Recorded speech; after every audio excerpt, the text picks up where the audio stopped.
важно да не му дърпате ръчичките и така нататък. Другото, което аз бих ви препоръчала, всъщност не бих ви го препоръчала, бих ви предложила за лятото такъв тип дрежки, които за малки, всъщност за малки деца не изглеждат като за големи хора. Това е тип рокличка с гащички. Тоест едно купувате, две в едно. Нещата са изключително светли, много красиви.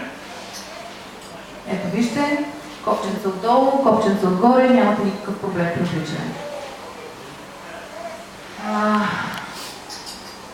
Общо взето, искам да ви покажа някои аксесуари. Ето ги, това са за лятото.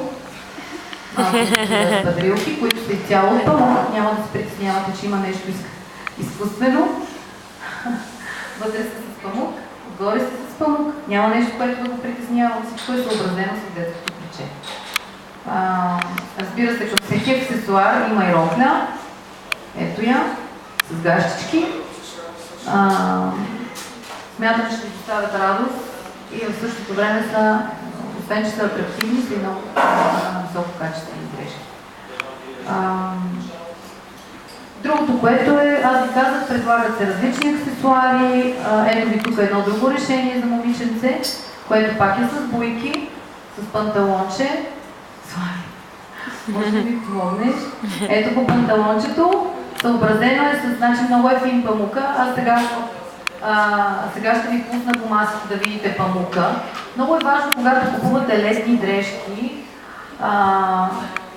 разликата между качествената и некачествената дрежка е материал и в изработката. Значи тук вие ще видите колко е фин памук.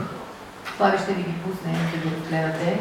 Памука е много фин, вие ще го видите. Това значи, както вие, когато лятото ви е топличко, не обичате да сте с много плътни дрехи, така е бебето.